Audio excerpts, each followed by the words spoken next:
1857 সালের মহাবিদ্রোহের পর ব্রিটিশ শোষণ, বৈষম্য ও অত্যাচারের বিরুদ্ধে ভারতীয় জাতীয়তাবোধের জাগরণ ঘটেছিল। এই জাতীয়তাবোধ সাংগঠনিক রূপ ধারণ করেছিল 1885 সালে জাতীয় কংগ্রেস প্রতিষ্ঠার মাধ্যমে। যদিও প্রথম দিকে কংগ্রেসের নেতারা আবেদনের রাজনীতিতে বিশ্বাসী ছিলেন, তবু সুরেন্দ্রনাথ বন্দ্যোপাধ্যায়, উমেশচন্দ্র বন্দ্যোপাধ্যায়, গোখেল, বদরুদ্দিন তোয়াবজি প্রমুখ নরমপন্থী নেতারা ব্রিটিশ অপশাসন ও শোষণের নিন্দা করেছিলেন, কিন্তু তারা প্রত্যক্ষ ব্রিটিশ বিরোধিতা অনুমোদন করেননি। অন্যদিকে নবগোপাল মিত্র, রাজনারায়ণ বসু, জ্যোতিরিন্দ্রনাথ ঠাকুর সনাতনী হিন্দু আদর্শ ও স্বদেশী ভাবধারা ও সংগঠনের উপর জোর দিয়েছিলেন। নরমপন্থীদের এই ব্যর্থতার পরিপ্রেক্ষিতে কংগ্রেসে চরমপন্থী আন্দোলনের উদ্ভব ঘটেছিল। অরবিন্দ, তিলক, বিপিনচন্দ্র পাল, অশ্বিনী কুমার দত্ত নরমপন্থী রাজনীতিকে ব্রিটিশদের কাছে ভিক্ষাবৃত্তি বলে অভিযোগ করেছিলেন এবং প্রত্যক্ষ ব্রিটিশ বিরোধিতার ডাক দিয়েছিলেন। এই চরমপন্থী নেতাদের প্রেরণা ছিলেন বঙ্কিম, বিবেকানন্দ ও দয়ানন্দ সরস্বতী, এবং এই প্রত্যক্ষ ব্রিটিশ বিরোধিতার কেন্দ্র ছিল বাংলা। কিন্তু ব্রিটিশ প্রশাসন শুরু থেকেই এই উদীয়মান জাতীয়তাবাদ ও বাংলার নেতৃত্বকে মেনে নিতে পারেনি। তাই বাংলাকে দুর্বল করার মাধ্যমে ভারতীয় জাতীয় আন্দোলনকে তারা ধ্বংস করতে চেয়েছিলেন। আর এই কাজে অগ্রণী ভূমিকা নিয়েছিলেন লর্ড কার্জন। তিনি প্রস্তাব দেন বঙ্গভঙ্গের। যদিও কার্জনের বহু আগে প্রশাসনিক সুবিধার্থে বাংলা বিভাজনের প্রস্তাব উঠেছিল, কারণ প্রায় সমগ্র উত্তর ও পূর্ব ভারত নিয়ে বাংলা প্রেসিডেন্সির আয়তন ছিল বিরাট। 1866 সালে উড়িষ্যায় এক ভয়াবহ দুর্ভিক্ষ হওয়ায় স্যার স্ট্র্যাফোর্ড নর্থকোট বাংলা প্রদেশের আয়তন সংকোচনের প্রস্তাব দেন। তা অবশ্য বাতিল হয়ে যায়। 1874 সালে আসামকে বাংলা থেকে আলাদা করে দেওয়া হয়। এরপর কার্জন ভারতের বড়লাট হয়ে আসেন। 1903 সালে কার্জনের নির্দেশে স্যার অ্যান্ড্রু ফ্রেজার চট্টগ্রাম, পার্বত্য চট্টগ্রাম, ঢাকা ও ময়মনসিংহ জেলা এবং পরে বাখরগঞ্জ ও ফরিদপুরকে আসামের সঙ্গে যুক্ত করার প্রস্তাব দেন। 1904 সালে কার্জন স্বয়ং প্রস্তাবিত নতুন প্রদেশে মালদহ সহ সমগ্র রাজশাহী বিভাগ, ঢাকা বিভাগ ও চট্টগ্রাম বিভাগ অন্তর্ভুক্ত করার কথা বলেন। 1905 সালে 7 জুন ভারত সচিব কার্জনের এই বঙ্গভঙ্গের প্রস্তাব অনুমোদন করে এবং 6 অক্টোবর বঙ্গভঙ্গ কার্যকরী হয়। এই সময় কার্জন পূর্ববঙ্গ সফরে যান। ঢাকার নবাব সালিমুল্লাহ খাঁ সহ বহু মুসলিম জমিদারের সমর্থন আদায় করেন বঙ্গভঙ্গের সপক্ষে। যদিও আব্দুল রসুল এবং লিয়াকত হুসেনের মতো মুসলিম নেতারা কার্জনের বঙ্গভঙ্গের প্রস্তাবের বিরোধিতা করেন। বঙ্গভঙ্গের প্রস্তাব ওঠার সঙ্গে সঙ্গে সারা বাংলা জুড়ে প্রতিবাদের ঝড় ওঠে। সুরেন্দ্রনাথ তার বেঙ্গলি পত্রিকায় বঙ্গভঙ্গকে জাতীয় বিপর্যয় বলে অভিহিত করেন। সন্ধ্যা পত্রিকায় স্পষ্ট করে বলা হয়েছিল যে রাজনৈতিক উদ্দেশ্যে, অর্থাৎ বাঙালি জাতিকে ধ্বংস করার জন্যই এই চক্রান্ত করা হয়েছে। কৃষ্ণকুমার মিত্র তার সঞ্জীবনী পত্রিকায় 13 জুলাই 1905 সালে ব্রিটিশ দ্রব্য বয়কটের ডাক দিলেন।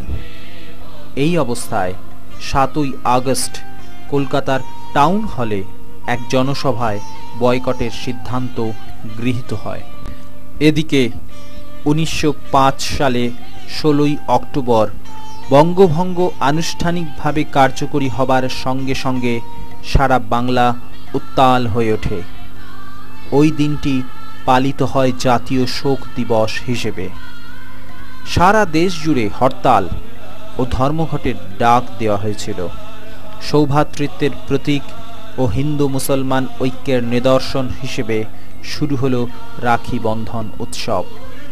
রবীন্দ্রনাথের গান গাইতে গাইতে বিভিন্ন মিছিল শহরের পথ পরিক্রমা করল। রবীন্দ্রনাথ স্বদেশী ভাণ্ডার ও সরলা দেবী লক্ষ্মী ভাণ্ডার গড়ে তুলে স্বদেশী চেতনাকে উদ্দীপিত করেছিলেন। দুটি পৃথক জনসভায় সুরেন্দ্রনাথ বন্দ্যোপাধ্যায় ও আনন্দমোহন বসু জ্বালাময়ী ভাষায় বঙ্গভঙ্গ বিরোধী বক্তব্য রাখেন।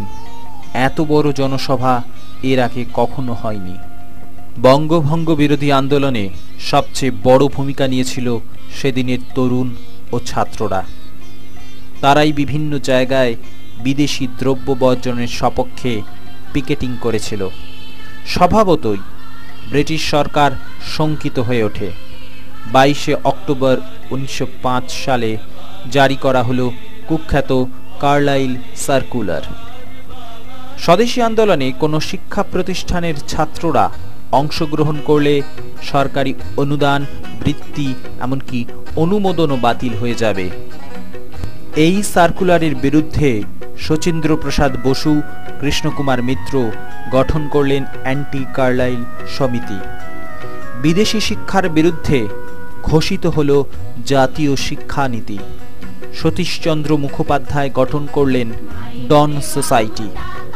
1906 সালে গঠিত হল জাতীয় শিক্ষা পরিষদ। এই কাজে অর্থ সাহায্য করলেন রাজা সুবোধচন্দ্র মল্লিক, ব্রজেন্দ্র কিশোর রায়চৌধুরী প্রমুখ ব্যক্তিত্ব। অরবিন্দ ঘোষ জাতীয় মহাবিদ্যালয়ের অধ্যক্ষ নিযুক্ত হলেন। এরই সূত্র ধরে গড়ে উঠেছিল বেঙ্গল টেকনিক্যাল ইনস্টিটিউট এবং যাদবপুর ইঞ্জিনিয়ারিং কলেজ। অন্যদিকে বাগবাজারে পশুপতি বসুর বাড়িতে প্রায় 70,000 টাকা সংগৃহীত হল স্বদেশী শিল্প গঠনের কাজে। রবীন্দ্রনাথ ডাক দিলেন আত্মশক্তির বিকাশে। স্বদেশী শিল্পের বিকাশ শুরু হল। আচার্য প্রফুল্লচন্দ্র রায় গঠন করলেন Bengal chemical and pharmaceutical works limited. Nilratan Sarkar গড়ে তুললেন জাতীয় সাবান কারখানা। জামশেদজি টাটা গড়ে তুললেন Tata iron and steel company. এছাড়া Bengal national bank, national insurance company, Bangalakshmi cotton mill ইত্যাদি ছিল স্বদেশী যুগের বিখ্যাত প্রতিষ্ঠান। গ্রাম বাংলায়ও স্বদেশী উদ্যোগ ছড়িয়ে পড়েছিল। বরিশালে অশ্বিনী কুমার দত্ত স্থাপন করেন স্বদেশ বান্ধব সমিতি। স্বদেশী আন্দোলনের আদর্শ শ্রমিকদের উদ্বুদ্ধ করেছিল। অশ্বিনী কুমার বন্দ্যোপাধ্যায়, প্রভাত কুসুম রায়চৌধুরী, অপূর্ব কুমার ঘোষ, প্রেমতোষ বসু প্রমুখ নেতৃবৃন্দ শ্বেতাঙ্গ মালিকদের অত্যাচার, বেতন ও কাজের সময় ইত্যাদি বিষয়ে শ্রমিকদের পাশে এসে দাঁড়ান। অনেক কারখানা এবং কলে হরতাল ও ধর্মঘট শুরু হয়। স্বদেশী আন্দোলনের প্লাবন বাংলার শিল্প এবং সংস্কৃতিকে উর্বর করে তুলেছিল। রবীন্দ্রনাথের গান ও কবিতা বাংলার মানুষকে আত্মশক্তিতে বলীয়ান করে তুলেছিল। এছাড়া অতুল প্রসাদ, রজনীকান্ত সেন, দ্বিজেন্দ্রলাল রায়, মুকুন্দ দাসের গান ও কবিতা, নাটক স্বদেশী চেতনা ও জাতীয়তাবোধকে শক্তিশালী করেছিল। জাপানি শিল্পী ওকাকুরা, নিবেদিতা ও হ্যাভেলের প্রাচ্য আদর্শে অবনীন্দ্রনাথ ভারতীয় চিত্রকলায় জাতীয়তাবোধের বিমূর্ত রূপকে মূর্ত করে তুললেন তার ভারত মাতা ছবিতে। জগদীশচন্দ্র বসু, প্রফুল্লচন্দ্র রায় বাঙালিকে বিজ্ঞান চর্চায় উদ্বুদ্ধ করে তুললেন। বঙ্গভঙ্গ ও স্বদেশীকে কেন্দ্র করে বাংলায় বহু সংবাদপত্র ও সাময়িক পত্র প্রকাশিত হয়। এই সব পত্রিকায় বিভিন্ন লেখা, ছবি ও ব্যঙ্গচিত্র জনসাধারণের মধ্যে দেশাত্মবোধের আদর্শ ছড়িয়ে দিয়েছিল। কিন্তু ব্রিটিশ সরকার চুপ করে বসেছিল না। একদিকে ব্রিটিশ সরকারের দমনমূলক নীতি, অন্যদিকে বয়কটের ব্যর্থতা, সম্প্রদায় ও অনগ্রসর গ্রামীণ মানুষদের সমর্থনের অভাবে স্বদেশী আন্দোলন দুর্বল হতে শুরু করে। নরমপন্থী এবং চরমপন্থী নেতাদের বিরোধ এই সময় চরমে ওঠে। যদিও নরমপন্থী নেতা গোপাল কৃষ্ণ গোখেল, দাদাভাই নৌরোজি বয়কট আন্দোলনকে সমর্থন করেছিলেন, তবুও 1907 সালে সুরাট অধিবেশনে চরমপন্থী ও নরমপন্থীদের মধ্যে বিভেদ ও বিচ্ছেদ সম্পূর্ণ হয়ে যায়। এই সময় থেকে অরবিন্দ, বিপিনচন্দ্র পাল প্রমুখ নেতারা উগ্র জাতীয়তাবাদ ও সশস্ত্র আন্দোলনের পথে বিশ্বাসী হয়ে ওঠেন। 1902 সালে সতীশচন্দ্র বসু ও প্রমথনাথ মিত্র গঠন করেছিলেন অনুশীলন সমিতি। স্বামীজির আদর্শে সমিতির সদস্যরা ব্যায়াম, লাঠিচালনা, সাঁতার, মুষ্টিযুদ্ধে প্রশিক্ষণ নিয়েছিলেন। বারীন্দ্র কুমার ঘোষ, সুরেন্দ্রনাথ ঠাকুর, ভগিনী নিবেদিতা, জ্যোতিরিন্দ্রনাথ ঠাকুর এই সমিতির সদস্য ছিলেন। কিন্তু বিপ্লবী বারীন্দ্র কুমার ঘোষ ছিলেন সশস্ত্র বিপ্লবের পক্ষপাতী। 1906 সালে তিনি গঠন করলেন যুগান্তর দল। অবিনাশ ভট্টাচার্য, ভূপেন্দ্রনাথ দত্ত, উপেন্দ্রনাথ বন্দ্যোপাধ্যায় প্রমুখরা এই যুগান্তর দলে যোগ দেয়। এই দলের মুখপত্র ছিল যুগান্তর পত্রিকা এবং সম্পাদক ছিলেন ভূপেন্দ্রনাথ দত্ত। এছাড়া ছিল সোনার বাংলা পত্রিকা। অন্যদিকে অশ্বিনী কুমার দত্তের প্রচেষ্টায় পূর্ববঙ্গের বরিশালে সশস্ত্র বিপ্লবী আন্দোলন গড়ে ওঠে। পুলিন বিহারী দাসের উদ্যোগে গড়ে ওঠে ঢাকা অনুশীলন সমিতি। এছাড়াও সাধনা সমিতি, সুহৃদ সমিতি ইত্যাদি নানান গুপ্ত সমিতি বাংলার চারিদিকে গড়ে ওঠে। মূলত রাজনৈতিক গুপ্ত হত্যার প্রয়োজনে হেমচন্দ্র কানুনগো ব্যক্তিগত উদ্যোগে প্যারিসে গিয়েছিলেন বোমা তৈরির কৌশল শিখতে। 1907 খ্রিস্টাব্দে ডিসেম্বর মাসে নবগঠিত পূর্ববঙ্গ ও আসামের ছোটলাট ব্যামফিল্ড ফুলারকে নৈহাটি স্টেশনে হত্যার চেষ্টা ব্যর্থ হয়ে যায়। 1909 সালে বাংলার ছোটলাট অ্যান্ড্রু ফ্রেজারকে হত্যার চেষ্টাও ব্যর্থ হয়। 1907 খ্রিস্টাব্দে বিপ্লবী বারীন্দ্র কুমার ঘোষ কলকাতার মানিকতলার মুরারিপুকুর অঞ্চলে একটি বাগান বাড়িতে বোমা তৈরির কারখানা স্থাপন করেন। হেমচন্দ্র কানুনগো ও উল্লাসকর দত্ত এই বাড়িতে বোমা তৈরির দায়িত্ব নেয়। মূল উদ্দেশ্য ছিল কুখ্যাত ম্যাজিস্ট্রেট কিংসফোর্ডকে হত্যা করা। এই উদ্দেশ্যে ক্ষুদিরাম বসু ও প্রফুল্ল চাকি বিহারের মজফ্ফরপুরে যায়। 1908 সালে তারা ভুল করে নিরাপরাধ কেনেডি সাহেবের স্ত্রী এবং কন্যার উপর বোমা নিক্ষেপ করে।